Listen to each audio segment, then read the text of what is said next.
Welcome to Design to the Nines. I'm Natalie Callahan, and if this is the first time we're meeting, welcome to my channel. Today's episode is being sponsored by CRICUT, and they gave me a challenge to use what I had on hand to make home decor. So I went scavenging around my house and kind of dug through some of my scraps and some of my trash to come up with 5 awesome farmhouse inspired DIY decor ideas for you. So let's get started. So first off, I am going to be making a reversible shelf sitter sign. A couple of months ago, I was in Home Depot and I saw a bunch of these kind of just sitting around. And I'm like, what is that? Because I thought that was kind of cool because it had like a groove in the center. And they're like, oh, we just use that for packaging. We toss them when they're done. And I'm like, can I have those? So I took a few of them. Now it has some writing on this one. Not all of them did. But I figured with a good sanding and some stain that this would look really cool for something. I'm gonna give it a good sanding and then we're gonna stain it with my bottomless pit stain. I've had this for a year and it's probably still half full, and I really like the color, and it's just gel stain that like won't ever go away. So I love this. Then I have a scrap piece of wood. Now I have a whole bunch of cutoffs from my built-in shelf unit that you see behind me here. A lot of times people just leave their scrap pieces that they don't need at Home Depot. Well, Home Depot will sell them at a discount and make some extra money off of them, but you're paying for the whole sheet, so you might as well keep them. Look at this. It fits perfectly inside this. I do need to trim it down.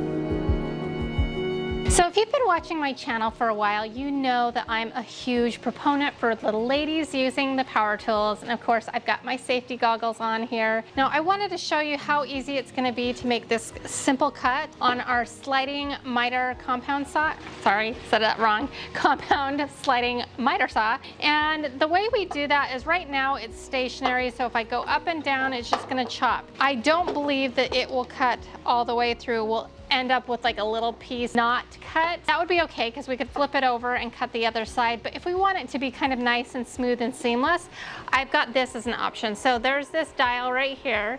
We're gonna loosen this up, and now this will slide back and forth. So when I make the cut, I can slide it forward, cut from here, and then slide it backward as we're cutting, and then it will be one seamless cut. So I just wanted to show you how easy it would be. Now we're gonna do it. So we're just gonna set this on here. We're gonna take our blade, set it down, and line it up to where the line hits the edge of the blade. I'm gonna just clamp this down so it doesn't move on us, and that will just make it a little easier. And then we're gonna pull our slider compound out. We're gonna pull the trigger and the handle.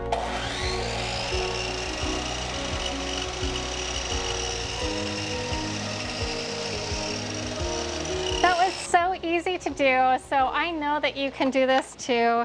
And now we're gonna just test out to see if it's gonna fit in our little block here. And I believe that it will. Perfect. I take my electric sander and give my base piece a good sanding. I was even able to remove the writing on it. Then I take my gel stain and stain the entire thing and give it a couple of hours to dry. I thought we could put a really cute saying, and what's fun about this is it can be completely reversible, so we can put a saying on either side if we want. So today I'm only going to do one saying, and then maybe down the road I'll come up with another saying that I want to do. So I went ahead and designed something in CRICUT Design Studio that says there's no place like home. I used Times New Roman font for one, and then the scripty font is called Rossi, and then I decided to add a little heart to make it a little bit cute. I will put a link to all of the projects that I'm featuring in this episode in the description box below. So all you have to do is go in and hit make it. Once we have our vinyl cut, I weed it, which is my favorite part. Then we apply our decal onto my wood piece that I painted with leftover paint from my shelf.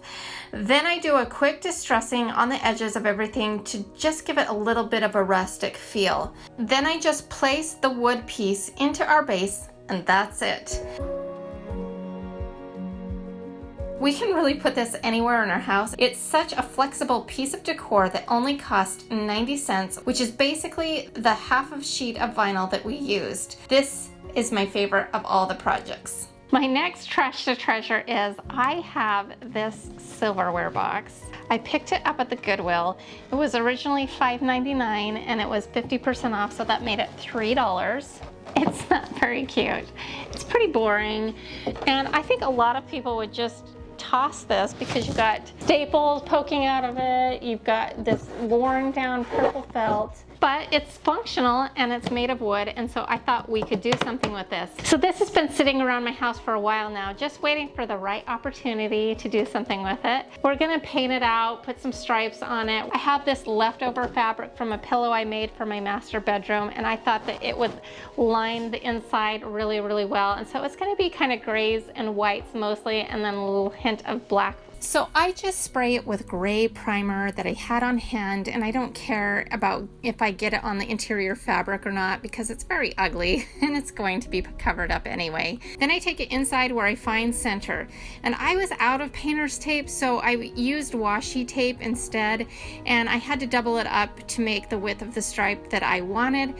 Now, I would recommend just using regular painter's tape if you have it, because I ended up having to do a little touch-up paint where it leaked in the middle. But I go ahead and make stripes using the tape as a guide. Then I take some white paint that I had on hand and paint the whole top of the box, but we leave the bottom half solid.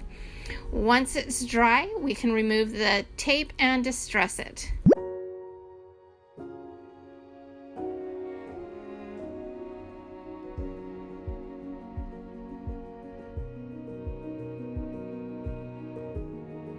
Then I take the vinyl decal, which in French loosely means all of the beautiful things I wear in a box. To prevent it from bleeding, I decided to go ahead and use Mod Podge.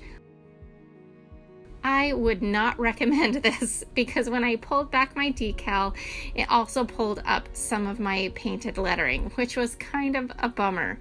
Had I just left it alone, I think it would have peeled back much better. By the way, if you are cutting this on your Cricut, I would suggest cutting it on the washi tape setting since the lettering is kind of fine.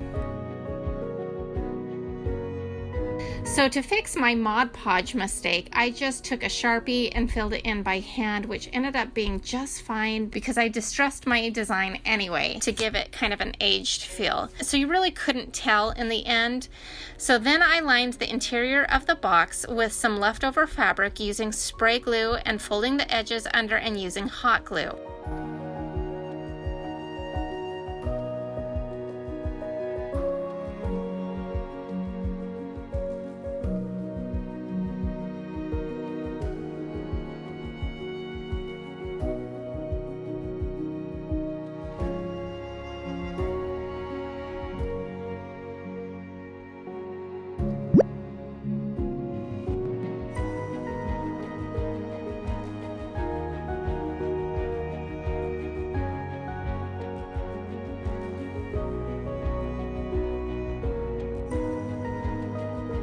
On the bottom outside part, I glue it to the edge and then use a rotary cutter to just cut it off.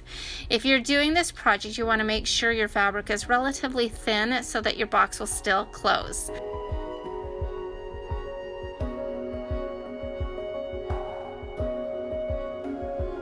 I love how this turned out. I can store my jewelry and any meaningful mementos that I like. So including the original cost of the box, supplies and paint and everything, I would say that this is less than $5, but we'll just call it that. And I think it was worth every penny. All right, so for my next trash to treasure, I have some empty bottles. Now, my family really likes Indian food, and this is like a simmer sauce that we use for dinner. I like the shape of them because they're kind of square, but they are round up top, and I thought that that would make for some interesting decor sometimes. So I've been hanging on to these. My original plan for these bottles was to spray paint them black and then white chalk paint, and then sand them down a little bit.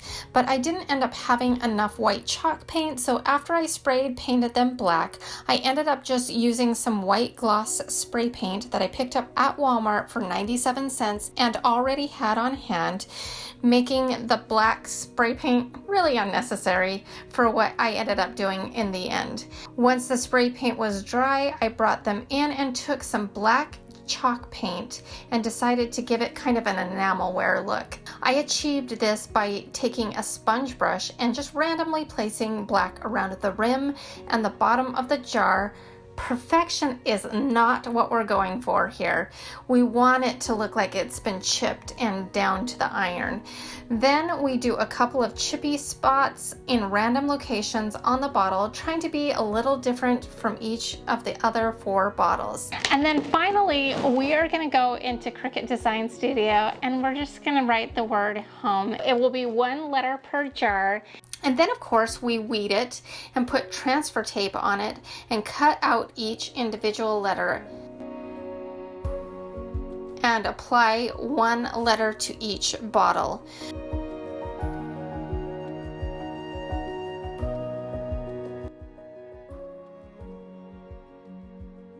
To style it, I used some boxwood that I already had on hand from Walmart in the jars, but you could style it however you like. Not including the boxwood, these jars came in, including paint and vinyl, around $1.50 for all 4. Not too bad. Now, if you're like me, you might be asking yourself, is a Cricut really worth it? And the answer for me is yes. I wished I'd got one years and years ago because I'm having so much fun with my Cricut machine. Up front, it is an investment, but over the long haul, you are going to save money if you like to decorate. If you can't afford one now, start saving for one because they are just a blast. I love them. I really do. So my next farmhouse trash to treasure, I'm going to be using this sign to make a cute sign out of. Now I got this at the Dollar Tree. I know a lot of people probably have these type of signs on hand. They sell them a lot at the Dollar Tree. I was going to use it as part of my DIY wreath stand that I made a couple of weeks ago in an episode, and I decided that I didn't want to mess around with it. I found something a little bit heavier. All we're going to do is we're going to flip this over and we're going to paint the exterior in a black chalk paint, and then we are going to paint the interior in a white paint. And Cricut is doing something really cool right now. They've released a whole bunch of free designs for you to work with. And so you just go into Cricut Design Studio, click on the image section and filter it by free stuff. And I found this really cute sign that says "Be Kind." And I thought that that would look really cute in my kitchen because I have a little honey jar that's like a beehive and has little bees on it. And I thought that that would make a really cute vignette. And it's so easy. All we need to do is click on the image, adjust the size and hit make it, and our project is done. They've made it really easy for you. There are so many images that they have to choose from right now, so go and check out their free stuff in the Cricut Design Studio. I know you won't be disappointed. After we apply the vinyl decal to the inside of our frame, I decide to dress up the outside of the frame a little bit with some black and white polka dotted scrapbook paper that I already had on hand. I ended up folding it over the edge to see how wide I needed it to be, and then used my paper cutter to cut it down. Then I just take the scrapbook paper and Mod Podge it to the outside of the frame, and then I sand it down to kind of distress the whole thing.